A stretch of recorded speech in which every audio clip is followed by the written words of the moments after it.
Does this sound familiar? You've got one device that lets you catch the game live, another that lets you stream your favorite shows, you're watching sports highlights on your phone, and you've got your neighbor's best friend's login for the good stuff. Well, I want to tell you about a simple way to get all that entertainment you love without the hassle, and a great way to finally get your TV together. It's called DirecTV Stream, and it brings you live TV and on-demand favorites together like never before, so you can watch your favorite sports, movies, and shows all in one place. That means no more juggling remotes and no need to buy another device ever again. And the best part? There's no annual contract. So get rid of the clutter and the confusion and get your TV together with DirecTV Stream. You can learn more at directtv.com. That's directtv.com. Compatible device required. Content varies by package.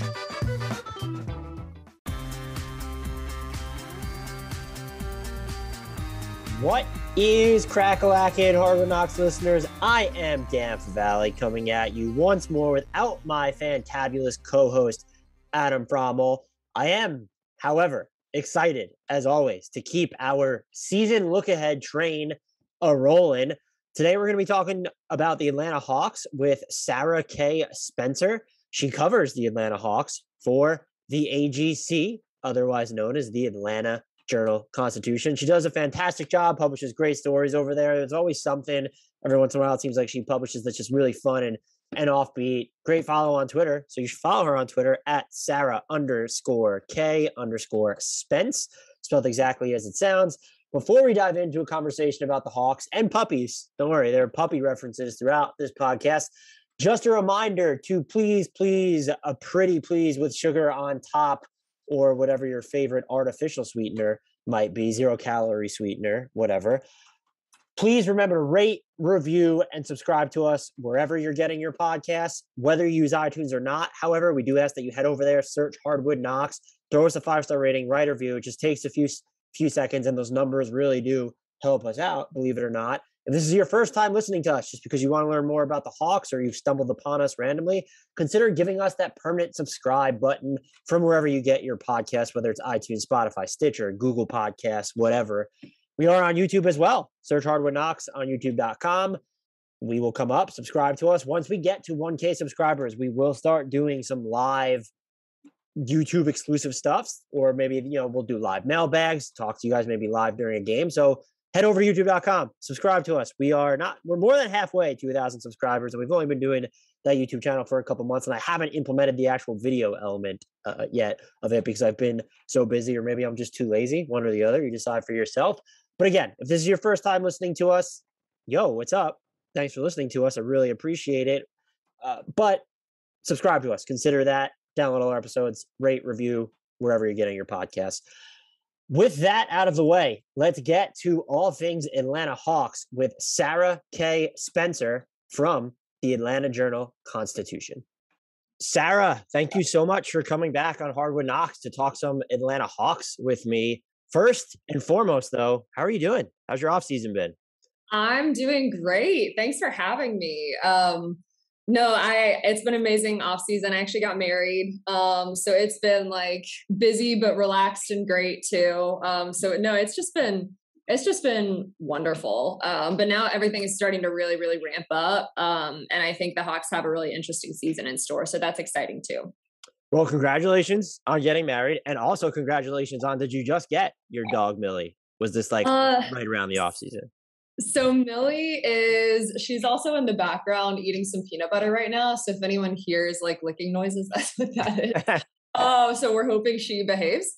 We got her, I think, almost 3 months ago, or a little bit less. So now she's like, I remember bringing her home and she was just like a tiny little cotton ball.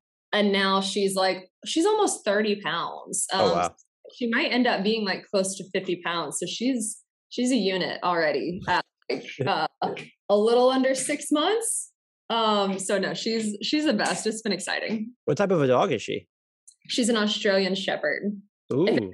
to see pictures of her, just go on my Twitter. I just spam. It's not even Hawks content anymore. I just spam my Twitter with pictures of Millie. I have to stop myself from posting too many pictures of my dog. So I totally feel you there. It's so cathartic though. And I feel like whenever I see pictures of other people's dogs, particularly before I had a dog, but even still now, it made me so happy. So now that I have a dog, I'm like, hey, if you're having a rough day, here's this picture of Millie napping. You know, I don't know. Maybe people are annoyed with it, but I like it. I love seeing videos and pictures of puppies.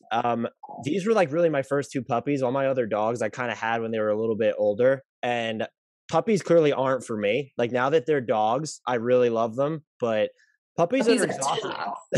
I was like, we were overwhelmed by it because I think both of us had like family dogs growing up, but like you're kind of a child and not really understanding the depth of having a puppy. And so we got her when she was little and we brought her home and we were like, even like the car ride home, she just wouldn't stop like wailing because she was nervous. And we were just like looking at each other like, did we bite off more than we can chew?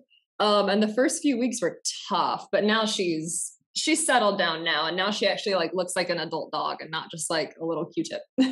Yeah. That's why I love other people's puppies though, because I'm not dealing with the responsibility of said puppies. Yes. Puppies are so much. But the Atlanta Hawks, that is quite the segue. Puppies to the Atlanta Hawks, who they might be puppies of the contender clique. Let's try and force the natural segue. Speaking of animals, there's also birds. This is the Hawks. That's the best I can do. Is it fair to say the theme of their offseason was kind of, let's just keep this together, lock our core down, but without really consigning ourselves to one direction for too long? A little bit. I mean, I think the thing with the Hawks, I mean, especially making it as far as they did in the playoffs last season, overcoming a ton, really, really loving Nate at the helm. I think the Hawks are very pleased with their roster. They had a few holes to fill here and there. Obviously, they're building around Trae for the long term. Obviously, they extended Capella. And those two guys as your bookends, they really like that pairing. They had a decision to make with John Collins. They're keeping John around, which I think was the right decision. In addition to the way he's growing as a player, he's just such a vital, kind of like the heart of the team. So he's a vital piece for them as well.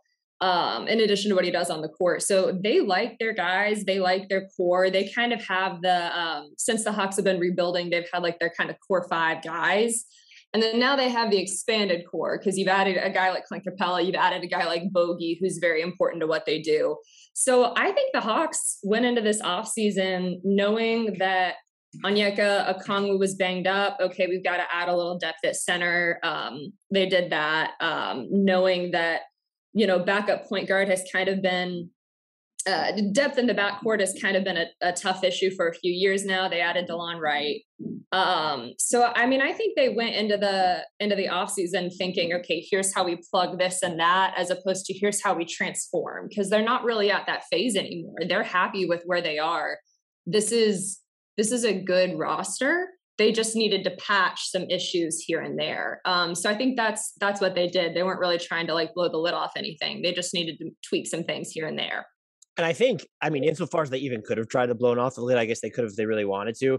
I thought it was smart because they did make it to the conference finals, but it's like, what happens in a normal season under those circumstances?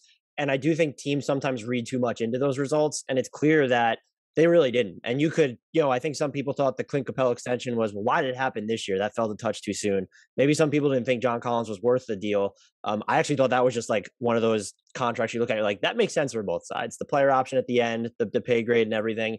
And so I kind of like that I like what they did overall because they didn't do too much. And then you dig into their roster and it's like, they could just organically get a lot better if Bogey doesn't miss nearly 20 games. If you have a backup point guard who plays in more than 4 games during the regular season, if Cam Reddish and or DeAndre Hunter are healthy. And so there's still much about the actual core that you have room to grow, or at least room to see, where even if they're looking at this as we're going full steam ahead and we need to be in the contender circle, there's enough unknowns in a good way on their roster that they're kind of getting additions without actually making any additions. That's very, very well put, because I think they feel really confident that even the past few years when they've been rebuilding, yes, they brought in guys from outside, but the Hawks have drafted well, and they're confident in the guys, even the guys who they picked like later in the first round, like John, Kevin Huerter, like guys like that. They're confident they're going to hit on those guys, and those guys are going to continue to develop. The past few years, you've been starting like a group of 22-year-olds, and now, they're like 23, they're 24, they're growing up a little bit. So you continue to develop those guys. And I think another kind of common misconception is that the Hawks, when Nate McMillan took over, the Hawks suddenly got healthy. That wasn't the case. They actually almost got more injured. They were injured the whole season. So they made this amazing run, and yet they were still missing a lot of guys, and a lot of guys weren't 100%. Bogey wasn't 100%. He was dealing with some knee issues. They didn't have DeAndre Hunter at all there at the end. Cam Reddish came back and had an awesome game, but he wasn't there for the entire. That's so well put. Awesome game. That just speaks to like the availability. He came back and had an awesome game. He had an awesome game, but he wasn't there like the whole second half. So you have a lot of guys who I think they're confident that when those guys hopefully are healthy and available, high performing pieces, that's enough for us to get to the next level. We don't have to go in there and shake everything up. We don't want to shake everything up. We're confident with what we have. So why would we disrupt it to a crazy degree? I think that's kind of the question now is what happens with those guys. Cam Reddish had an excellent game, and Cam Reddish has so much potential. What does he do with it? Cam Reddish didn't really get to play under Nate except for one game. So you don't know what that's going to look like. What's DeAndre Hunter going to look like after a phenomenal second season, but obviously kind of an incomplete season because of injury stuff too. So I think that if the Hawks can stay healthy, I think they like their young guys and what those young guys can bring to the table. Slow is just right if you're on vacation, a sloth, or describing QuickBooks. More like slow books. It sucks you in and slows you down with manual processes, integration difficulties, and glitchy delays that leave you scrambling for the numbers you need. Now is the time to make the switch to NetSuite by Oracle, the #1 financial system, because NetSuite gives you visibility and control of your financials, inventory, HR, e-commerce, and more. It's everything you need to grow, all in one place. With NetSuite, you can automate your processes and close your books in no time, no matter how big your business grows. Failing to switch to NetSuite will leave you stuck trying to make sense of your books while your competitors sprint ahead. 93% of surveyed businesses increased visibility and control since switching to NetSuite. And right now, special financing is back. NetSuite is offering a one-of-a-kind financial program only for those ready to switch today. Head to netsuite.com/bluewire right now. Get special financing at netsuite.com/bluewire. One more time, netsuite.com/bluewire. Hey guys, looking for a betting advantage this football season? You need to download BetQL, the only app you'll need to compare betting odds and make smart bets. Their best bet computer model scans over 350,000 unique bets per year to give you a best bet recommendation for every game across all major sports and gives you the reasoning behind why you should place the bet. Their model covers everything from spreads, over-unders, and player prop bets. Don't want to use this model and prefer to do the research yourself? Well, BetQL has all the necessary tools for your betting research needs. Tools like line movement and sharp data on who the pros are backing, team summaries highlighting previous success against the spread and over-under, team lineup breaking news and injury status updates, and leaderboards to track how you stack up against others and to view your winning streaks. Better data, better bets.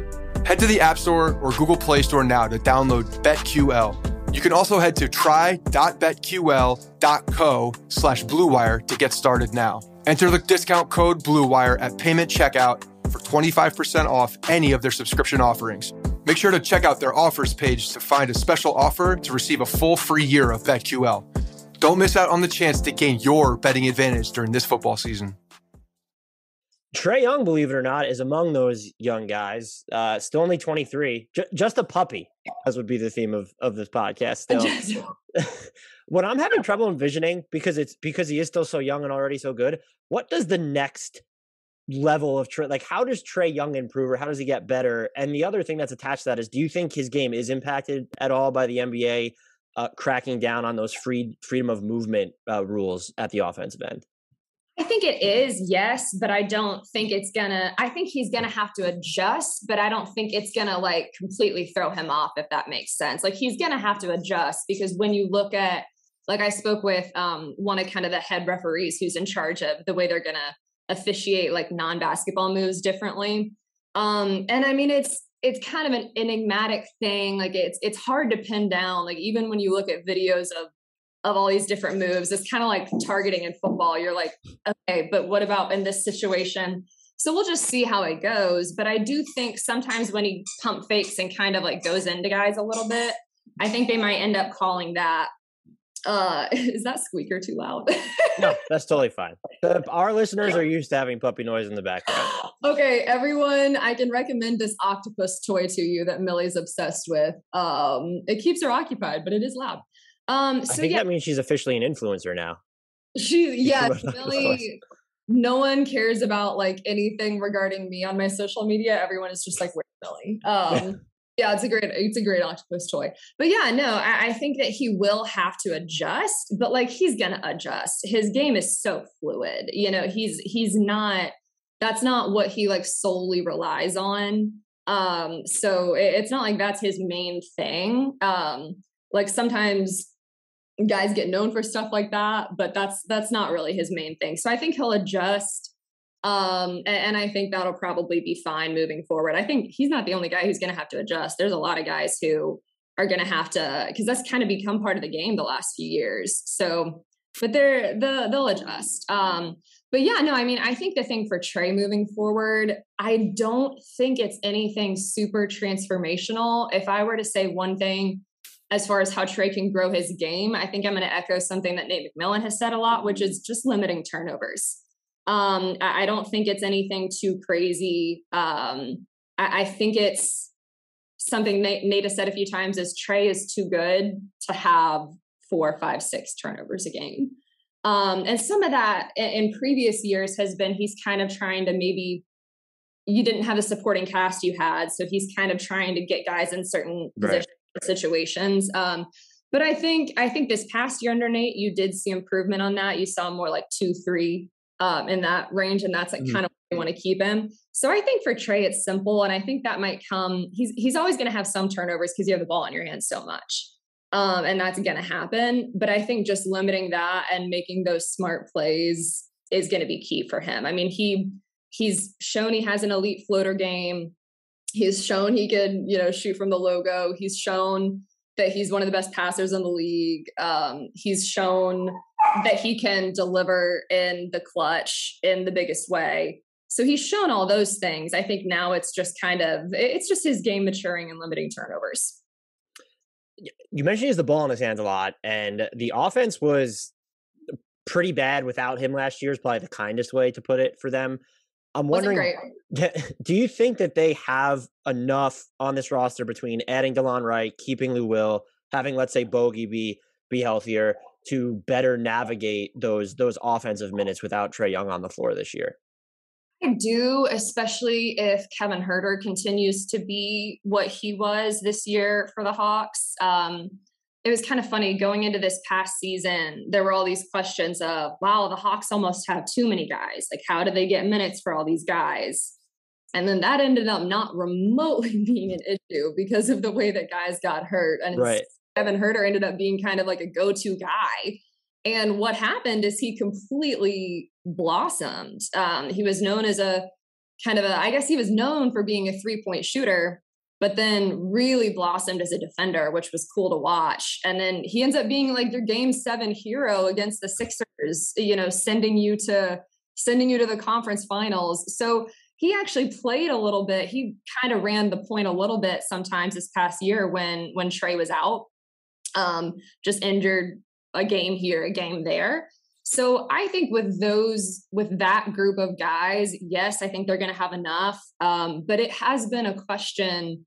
It's hard to find, because part of me wants to say, yeah, it's been an issue for them for a long time, but those reliable backup point guards that's a hard niche. That's a hard get to find a perfect guy to fill the role. So I think they have a handful of guys that can come together and fill that role. And it will be interesting to see how DeLon fits in. I like that fit in theory. We'll have to see how it looks. But all of those guys that we just talked about, like Kevin's an excellent passer, Bogey's a good passer. Lou's a little bit more of a 2, but he single-handedly won the Hawks several games last year, just coming alive in the fourth. And he probably did more than that just with the experience that he brings. So I do think they have enough but it's not just behind Trae. I do think they have enough behind and alongside him, but I think there are going to be some combinations thereof in order to have enough kind of playmaking and passing on the court when Trae inevitably at some point has to go to the bench. And I was looking in advance of this pod at some of the lineups without Trae that might have worked, and it was very limited sample size, but the Hawks absolutely annihilated opponents when Lou Will and Bogey played together last year without Trae Young. And if Kevin Huerter is going to stick with his defensive improvement, it makes it easier to insert him in those lineups. But as you mentioned, there's also DeLon Wright. Because of the positional malleability he gives you on defense, you can maybe insert him into that duo, and that becomes something where, no, do I think that they're going to outscore opponents? I think it was by 12 points per 100 possessions with those two on the court without Trae. Probably not, but it makes it a little bit more sustainable because you mentioned it's sort of like replacing Trae by committee in those minutes. It makes it easier if you have the defensive talent to pair with that offensive talent, which maybe they do now between Wright, Huerter's improvement, and you can of course play Capella in the middle during some of those stretches as well. Exactly. It's not just like it's just not a situation where you have one guy who comes off the bench and is like, okay, now I'm leading everything.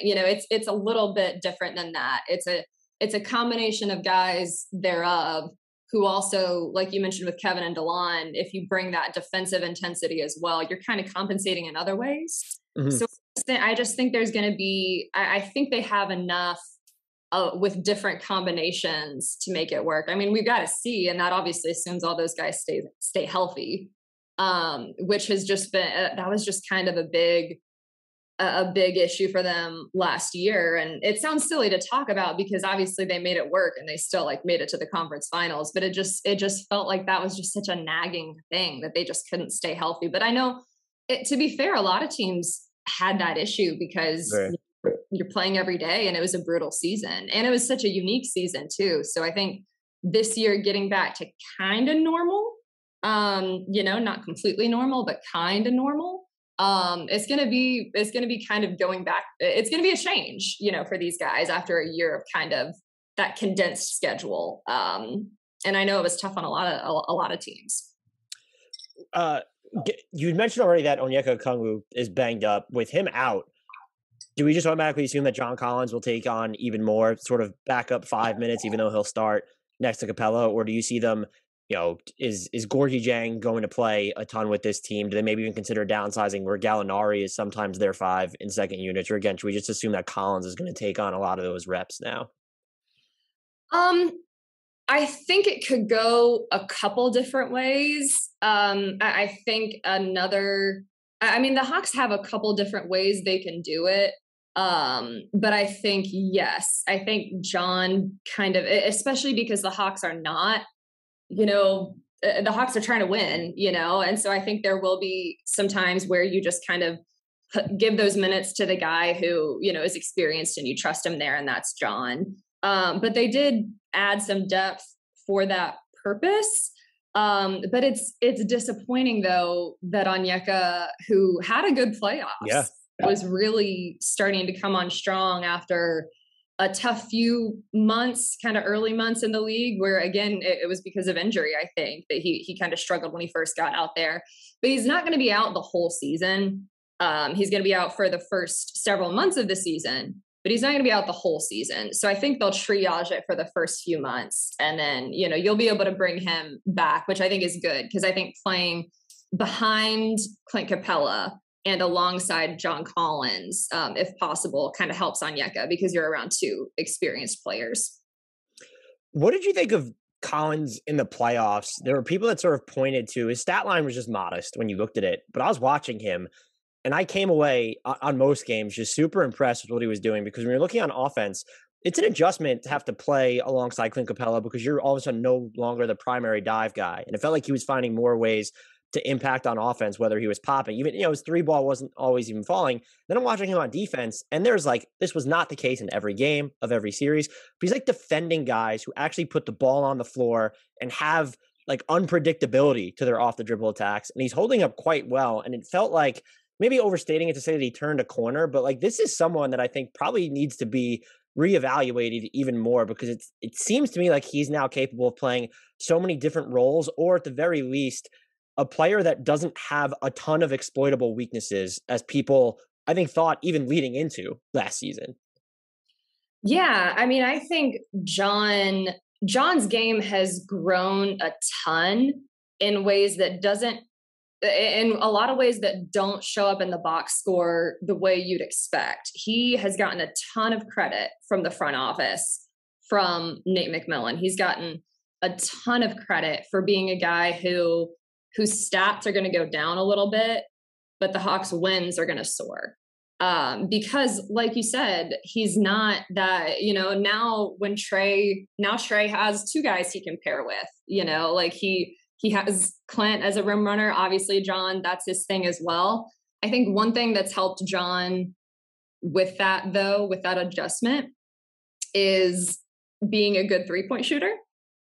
He's actually a surprisingly good 3-point shooter. So I think that's helped his game a lot. But, it's one of those things where you are going to score less because there's fewer touches to go around. That's the thing on a winning team. You're not going to get every single touch every single time because there's more talent, there's more depth on the court, there's more talent on the court.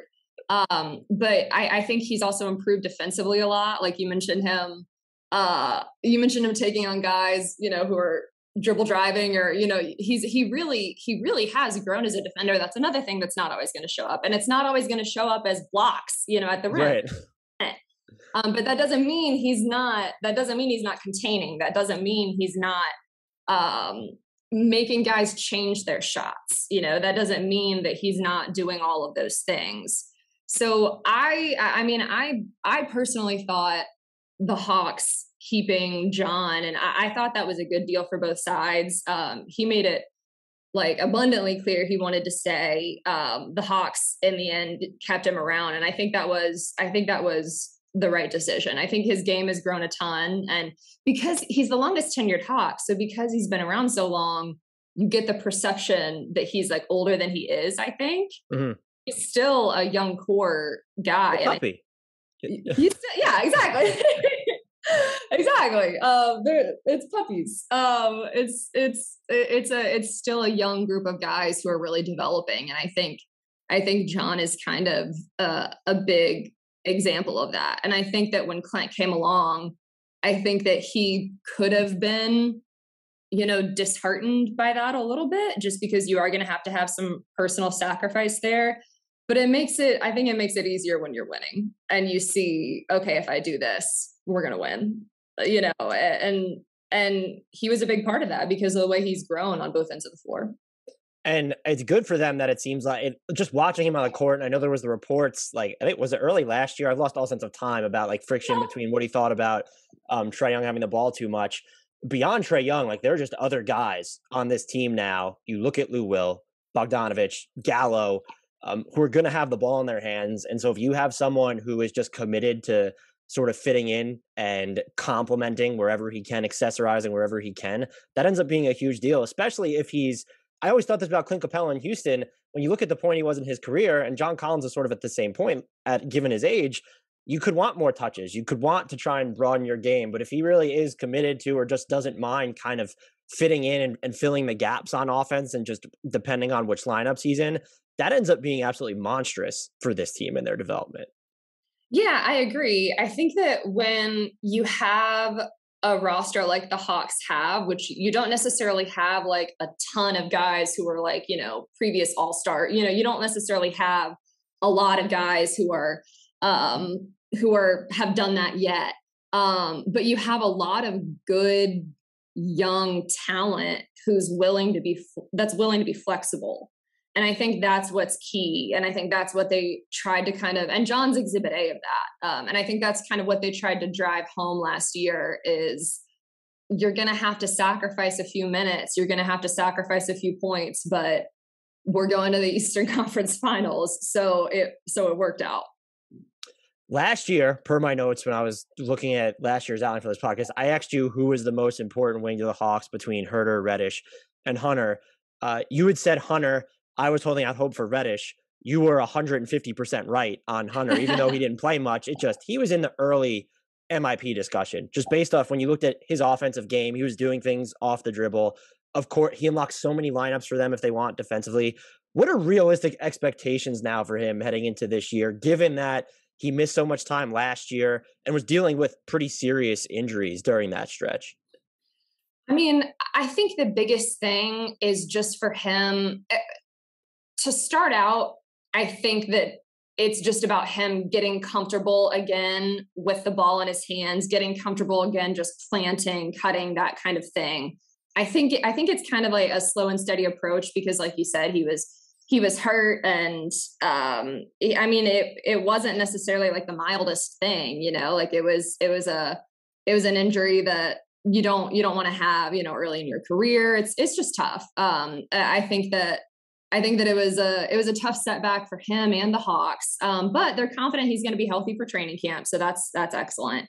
I think for him, I think DeAndre, kind of the sky's the limit for him. He was looking like he was looking like that kind of player that everybody kind of wants on their team, like that guy who can really kind of do it all. Like he was shooting well. He was taking guys off the dribble. He was creating his own shot. He was playing great defense. He's got great size. Like he was kind of developing into this like unicorn player. And then, injuries happened, and then he came back, and then he went away again, and then he came back, and then he went away again. It's kind of that. I think the stop and start made it a little harder too, because then you come back and then your knee kind of gets inflamed and just stuff like that. So I think for him, I think you don't necessarily want to say, hey, you have to recreate that from the get-go, because he hasn't played in a game in a long time. Yeah. So I think for him, it's just getting comfortable again, getting back to game speed, which I guess after the offseason, like all guys have to do that. But with him in particular, having been injured, getting back to game speed, and then just kind of trying to pick up where he left off to the best of his ability, because he really was flashing such major potential. And that's why in general, it was a bummer that he got hurt, but it was also, I think, tough for a lot of people to watch, just because you can't help but think, what if we had him healthy? What if we had, blah, blah, blah. Like for Hawks fans, I think that's kind of a tough game to play, is what if Trae Young didn't back into a ref's foot, in that series versus Milwaukee. But it happened, and you just have to deal with it because injuries are a part of the game. But I think for him, it'll just kind of be, a slow and steady training camp, and then try to pick up where he left off, because he was doing a little bit of everything, which is what the Hawks needed. Everything that they were asking him to do, he was doing that and more. Do you think they'll be conservative or more conservative with his minutes to start the year, just to sort of monitor how that right knee is responding to real game action? Maybe. It might be too soon to say. I wonder how he'll do in training camp. But even training camp is not exactly, like a real NBA game. So it might make sense for him to be on a minute restriction at first. I mean, he's a young guy. You don't want to risk anything, Mm-hmm. You don't want to risk his future, in any way, shape, or form. But it might just depend on how training camp goes. So now my question has shifted to just Kevin Huerter or Cam Reddish. Who do you think is, and I think the easy answer here is Kevin Huerter. He's proven more at the NBA level. He's definitely more plug and play on offense. But as a stubborn Cam Reddish supporter, Game 6 against Milwaukee, I'm never going to forget about it for him. Who do you think is sort of more important to Atlanta's long-term trajectory when looking at those two guys? So it's hard to say at this point. I'm going to give an annoying answer if it's too soon to say, because it's hard to say anything about Cam Reddish long-term before you see him short-term. That's fair.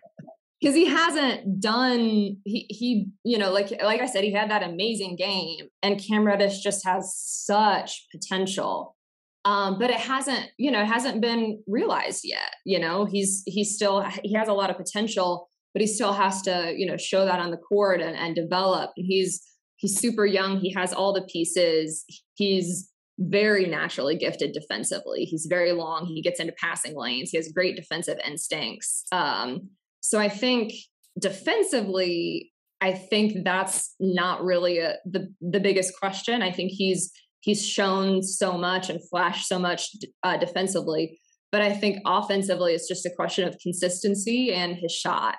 Because he was majorly struggling with his shot last year before getting injured, and then he came back and obviously showed he can hit threes. Off the dribble, no less. Apparently, all of a sudden, he had, what did he have, like 7? I just remember watching that game, and I felt like I was having an outer body experience. Just like, where did this come from? Of course, it's like a playoff game too. Right. He can do it. It's just, can you do it consistently? And again, it's also, a lot of guys blossomed under Nate, and Cam didn't get that chance because he wasn't playing until that final game because of injury. And it was an Achilles injury too, which can be tricky. So I think with Cam, I think a lot of people are really eager to see how he does under Nate. He's got a little bit more experience now, having played at least at the beginning of last season. And I think it's just kind of, can he develop offensively enough to pair with his defense, which is clearly going to be standout if it keeps going the way it's going.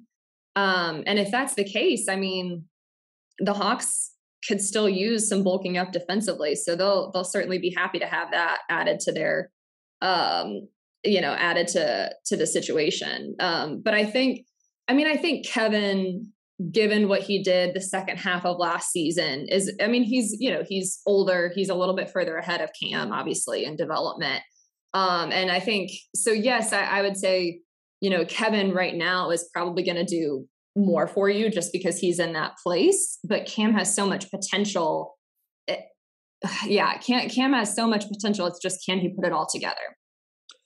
You've mentioned Nate a couple times and sort of how it wasn't just the Hawks getting healthy last year because they were never truly healthy last year. What were were there any like main differences or just something about that transition that you noticed that really contributed to why the Hawks got better or why some players performed so much better once he took the reins? I think a lot of the guys commented on how Nate kind of featured certain guys offensively and empowered certain guys offensively, particularly when they had it going. Like Bogey was coming off the bench for a while and just wasn't really thriving.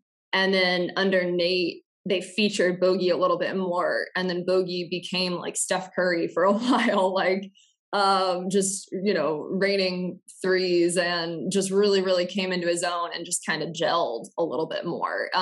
So I think that Nate, when a guy has it going, Nate is really big on like, okay, we're going to feature this guy. We're going to get this guy the ball.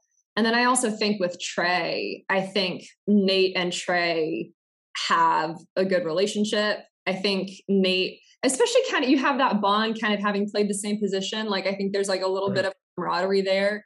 And Nate talked about how Nate told this story, which I thought was, I thought this was awesome, that Nate basically approached Trae and said, I'm a little bit more old school, you're a little bit more new school, but the best that we're going to be is when we kind of mix the two. And they kind of bonded. And I think that Nate put a lot of confidence on Trae, but also still guided him, to say, okay, we're going to tweak this. We're going to, limit turnovers here. But obviously this is your team and you're the leader. Like this is on you. This is a lot. It's a lot on a young guy, but you're kind of the leader and the star of this team. So I think that relationship kind of blossomed as well. So I think the combination of just getting guys in the right spot and trusting guys and featuring them at the right moments, and then his relationship with Trae really developing, I think that did wonders for this team. And also getting kind of a bugaboo of the Hawks in the first half was falling apart in the fourth quarter. It's like it really became a thing, which you don't want that to be your thing, because then it gets in your head that that's a thing, and then it happens even more, and it's kind of like a self-fulfilling prophecy. And he got them to buckle down defensively in the fourth quarter, and he got them to shed that reputation, which is obviously not a reputation you want to have. And that transformed them as well, just buckling down defensively. Like, we're not going to be the team that blows that lead. And they were able to instead kind of not even just not do that, but it kind of became the opposite. Like, then they became the team that was like, had like the best plus minus point differential in the league in the second half. So they transformed several ways under Nate. It just ended up being a good fit. Another thing that I thought was kind of interesting about their offseason is it felt like they just decided, and I think correctly, just because you look at where they were in the draft, like, we're going to take our big swings there, because they went with two polarizing guys in Jalen Johnson and Sharife Cooper. And even as someone who I'm still not a Sharife Cooper guy. He did have that game in Summer League where he decided to hit a bunch of threes, and I was just flabbergasted. But I thought that was really smart with what they did. Do you envision either Jalen Johnson or Sharife Cooper actually getting an opportunity to do anything for this team this year? Or do you think it's going to be more of a development behind the scenes and in the G League type of situation for both of those guys? They're going to have to big time earn their minutes, because you look at the Hawks roster and you go like even just position by position 1 through 5, and you're like, where are you going to fit? Because there's every single position, there's a handful of guys that the Hawks are probably comfortable with. So I mean, they're going to have to earn it, but I think that especially with, the G League being, the Hawks moved the Skyhawks down to Atlanta, their G League affiliate. So that team is really close now. So you can get guys some playing time there, and then they can play up as well. And Sharife's on a two-way, so he'll do that. He'll do that anyway. But I think that those guys, the past few years, it's funny, the kind of the young guys on the team for the Hawks who maybe would be in that role have been just playing, because the Hawks needed those guys. They needed those bodies. They needed minutes from them in the NBA. But I think those guys will have the ability to develop at, I think those guys will have the ability to develop at their own pace, and get minutes down in the G League if need be. I do think Jalen, though, I think Jalen, with his he's got great size. He seems to have good instincts. He had a great summer league, which you don't want to overreact to summer league. Both him and Sharife Cooper had a great summer league. But I definitely think Jalen, I think the opportunity is going to present itself for both of those guys. But, it's going to be tough. They're going to have to carve out time, because there's so many experienced guys ahead of you as well. But Jalen's got a ton of potential. Sharife's got potential as well. So I think those are both, kind of to your point, intriguing picks. But I think we'll have the ability to see them at some point. I think the prevailing sentiment, at least nationally, has been that the Hawks can't keep all of their guys long term. You've now extended Capella, paid Collins, you offered Trae Young the no-brainer max extension, and then Hunter, Huerter, and Reddish, like, they're all coming up on their next deals. And then you also sort of have Gallo, who has, after this season, 1 partially guaranteed year left, and you have Bogey with 2 more years left after this one. Are they built to make a big trade if they want, or should we expect, maybe even if it's not this season, but within the next year and a half, to there be some sort of asset consolidation here? Or do you think they will look at this, and if it's working with the current core, they can say, look, the cap is going to go up, even if they're smoothing after the next TV deal, and maybe they can afford all these guys. But when I do look at the roster, and just like some of the contracts that are coming up, even if Onyeka Okongwu was healthy, but you've already paid Capella and Collins, it does feel like this team yes, the right player has to come along. The actual star market or marquee player market needs to develop, but they do sort of low key feel like they're built for a consolidation type of trade, even if it's not right now, sometime down the line. Yes. I think that makes sense. I think that Travis Schlenk, GM Travis Schlenk, has been, understandably, we've asked him about this a few times, because it does kind of seem like, particularly like there's some guys on the roster like Gallo, like you have salary matching capability. The Hawks do. So I think that they would have the ability to, but I think one thing Travis has talked about is, in today's market for like a big star, those guys have a say in where you're going, especially nowadays. And I think kind of the goal for the Hawks is to become that free agency destination, which comes with winning. So I think they're definitely doing that with what they did last season, because now you don't have this picture in your head of, the Hawks are a rebuilding team. The Hawks are struggling. The Hawks didn't make the bubble, stuff like that. Now you have a completely different picture of this team. So I think I actually pulled up this story that Travis, that I wrote on Travis, because he talked about this a while ago. But basically he said that last year put the Hawks on the map as far as a free agency destination for stars who now would be open to coming to Atlanta. But the situation, one thing that has to happen is like the situation has to arise, for that timing to happen. And also they have to want to come to Atlanta. So the stars have to align there for you. And then he was also asked how much of a priority it is to get a second star next to Trae. And he basically said, you can draft and develop, go out and acquire through free agency or a trade. Right now, because we're not a team that's going to have cap space, it's got to come from internal growth. So it might happen at some point, and they're built to be able to handle it if the situation does arise. But I don't necessarily think that's something that like they're thinking, okay, we've got to do that this season. Like, I think they're happy with the guys that they have and can at least take one more season to develop and grow and see what they turn into. I don't necessarily think that this season is the season that has to happen.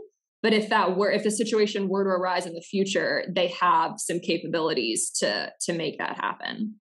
I feel like I'm about to shill on behalf of the Hawks. It's funny how narrow the scope of stardom definition has become, because John Collins and Clint Capella in any given year can make an all-star team in the Eastern Conference. I get if you don't view them as second best player on championship team material, but it's just funny that they have two of those caliber guys where a lot of teams just look at the Mavericks. They just don't, like, even whatever you think of Kristaps, they just don't have that guy who might be a second all-star in any given year right now. The Hawks have two of them. So there's probably shouldn't be as much of an urgency to do anything major. Yeah. And what about like another thing that I feel like people kind of forget, which is understandable because he didn't play much, is like DeAndre Hunter was turning into, a potential star too. Like they have a handful of guys who could really be in that category that you mentioned. But I also think that, Clint Capella like led the league in rebounding. Like, John did what he did. I think that the Hawks also, until the playoffs came along, they didn't play on national TV, like hardly at all. So I think then some people were like, oh, wow, Clint Capella is playing really well for the Hawks, and you just didn't know that name necessarily. You just didn't know that you didn't know that necessarily until maybe the playoffs, because people weren't watching them game in and game out. But they did have a lot of guys who were playing really well next to Trae, who could potentially be that, second star. It's just kind of maybe people weren't noticing as much until that playoff run. When you look at this roster, is there a type of player, not even a name, but that would get them to think along that route? And it's probably just more of a macro question of what do you still think is the biggest void on this roster that they still need to reach that next level in the Eastern Conference landscape, or just to solidify their place among the contenders or fringe contenders over the bigger picture? Mm-hmm. I don't know if there's one big piece that I'm like, okay, if they could just go get this one guy. It was more kind of the small things almost. It was more kind of situational. It was more kind of situations where like, okay, they can't keep struggling when Trae goes to the bench. They have to find a way to plug this situation. So backup point guard, which it doesn't necessarily fall into the, I know we're talking about stars, and I just mentioned a backup point guard, but I think honestly, that was a big issue for them. And then also just kind of beefing up the defense a little bit, because I think there were some times when Clint had too much on his plate. Clint was phenomenal for the Hawks and transformed the defense in so many ways, but you can't do everything. And I think there were some times, particularly early in the season, where they were putting a lot on his plate right at the rim, kind of as your backstop, and not doing enough in front of him. So, I mean, I think kind of beefing up the defense is one thing that comes to mind with the Hawks, in addition to backup point guard. And those aren't necessarily, it's hard to say like, okay, do they need to get one guy, or do they just need to position the roster for those, to address those things? And I think this season will be a pretty good, measuring stick and indicator of that. Did we do enough to make sure we can cover things when Trae goes to the bench? Do we have enough defense? Can we defend, the point of attack? Can we have enough in front of Clint to defend at the level we want to? But now they've got Nate from the get-go. And they've got, they made a few tweaks here and there, and they're comfortable with their young guys. So I think this year will be a really good measuring stick. Yeah, and I think you can make a case either way for that team, but it does sort of, and this is the non-sexy answer, you want to get a gauge for what they have first, just because there are so many guys that miss time. And you mentioned the point of attack defense. There's a chance now that they go from just having 3 guys that they either didn't have or weren't healthy last year who can do that, in DeLon Wright, and then Cam Reddish and DeAndre Hunter just were both injured. And so they're already on the roster. So right. So that's why it's sometimes it's hard to almost address, like, do the Hawks need this or do the Hawks need that? And it's like, well, can I get back to you? Give me like a month into the season and let me tell you, because some of these guys you didn't really get to see. So it's like I could say they need this and they need that, but they might already have it. We just we haven't necessarily seen it all together yet, if that makes sense. Good teams will invariably look to improve the roster though. And so even if it's not a seismic move, there's probably a pretty high chance they'll do something before the trade deadline. Do you look at this roster as of now? And we haven't seen the season unfold, obviously, so that makes it difficult. And see a player, though, that you think could be the most likely to be traded, whether it's one of those younger wings just because of the logjam, not just on the depth chart, which really isn't a logjam, but it's more so the contractual logjam that they might face, or just someone else. Maybe it's one of the vets that they've already paid in a Gallo or even a Bogey. Maybe there is one thing that I think the Hawks are going to have to think about, which is that they've done a good job of acquiring a lot of wings who do a lot of things that you want done, but can you consolidate into like that one guy who does everything for you? Which, the guys like that are hard to come by. But I do think that there might be the situation where we've got so many young, talented wings, we can't find them all minutes. There's just not enough minutes in a game, and we've got so many wings that if we can't play them, the minutes that they need, if we don't have time for all of them, like, is this guy a great trade chip? I do think that might happen. I don't know who it's going to be. I mean, we have to wait and see how the season goes, but I do think there might be a situation that arises where the Hawks have so many good wings and so many guys who are capable of contributing, but you can't find minutes for all of those. Inevitably, one guy's kind of going to get left out a little bit here and there. So can you then flip that guy for something else that you need? just because they have so much depth there. This was kind of something that was talked about going into last season too, which was like, how do we find minutes for all these guys? Like, how do our young guys develop when we're so kind of stacked? But then so many guys got hurt that didn't end up being an issue. But you don't want that to be the case. You know, you don't want like so many people to be hurt that, okay, now there's playing time to go around. You know, you want everyone to be healthy. And if that's the case, then they might have kind of the too many guys, you know, that sometimes, as that saying goes. So I do think that, you know, they've kind of put together like an excellent group of wings, but can you play them all? Are they all able to find that role? Just a couple quick hitters before I get you out of here. And I know this is definitely matchup based, but what do you think ends up being their most used closing lineup for this team? If they're fully healthy, of course. Right. Trae and Clint, obviously. I'd probably go Trae, Bogey, DeAndre Hunter, John Collins, Clint, if they're all healthy. I mean, I guess that might change situationally, but I think that's kind of going to be their go-to of the young core with the expanded core. That's kind of your expanded group of core players that also has a ton of it, not a ton, but experience together. So I think that's probably a good lineup for them. Is there, let's say you're the coach, you could put any lineup on the floor you want. Is there like a quirky, offbeat, out of left field lineup that you think that they should try, or you think would be fun to just see them roll out? I would like to see. This is tough because there's so many actually.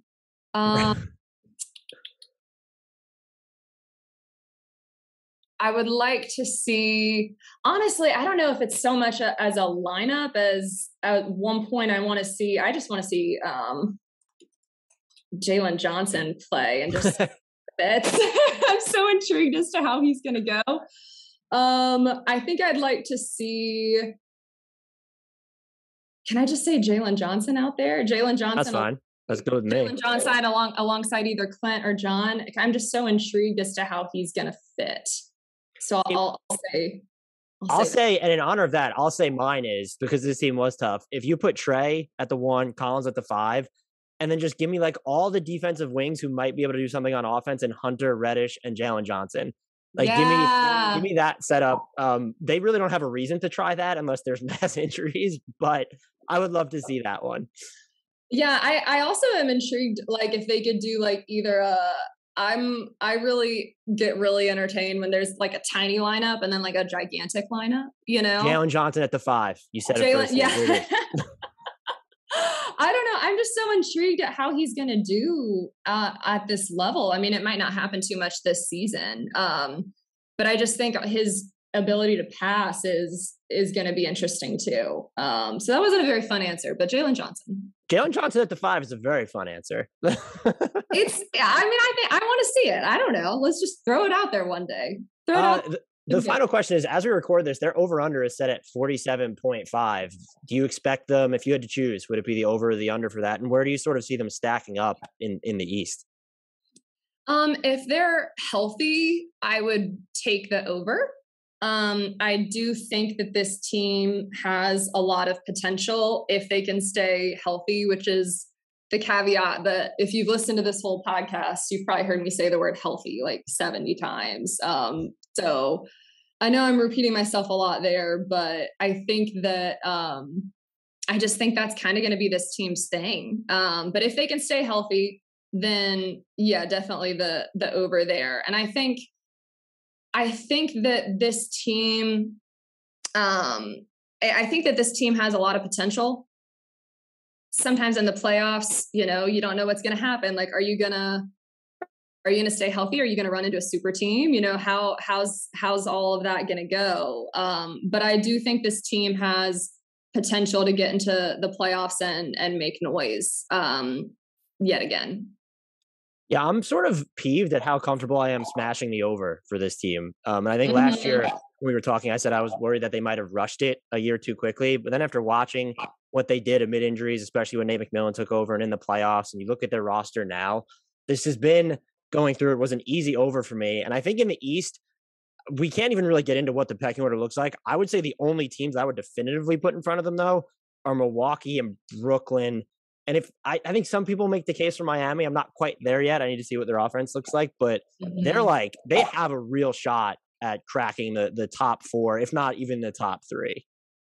Well, and that's the goal. I mean, obviously you're not going to go to the conference finals every year. But that's the goal for this team, is, you know, they were the 5th seed because they were swept by the Knicks in the regular season. And then they got to the playoffs and they crushed the Knicks in 5 games. So Trae has an ownership stake in the Knicks at this point, I actually think. I know. Let me double check that, but I know. I saw he went back to MSG for, was it WWE? Or yeah, I think that it was one of the pro wrestling leagues. Yeah.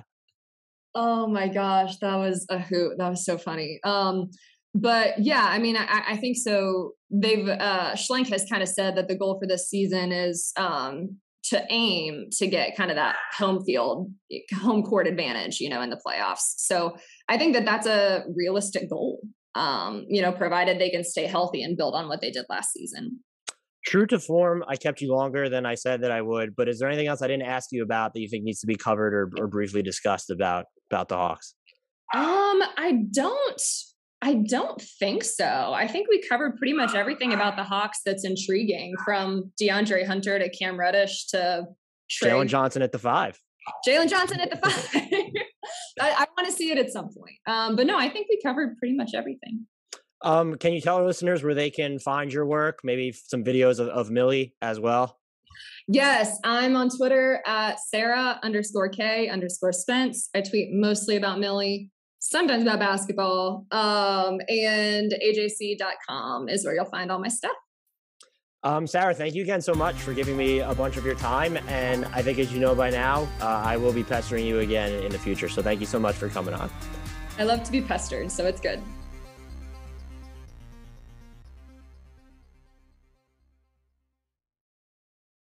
Sign up for WynnBET Sportsbook at WYNNBet.com today using promo code BlueWire to get up to $1,000 toward a risk-free sports bet. Offer subject to change. Terms and conditions at WynnBET.com. Must be 21 or older and present in the state where playthrough WynnBET is available. If you or someone you know has a gambling problem, call 1-800-522-4700.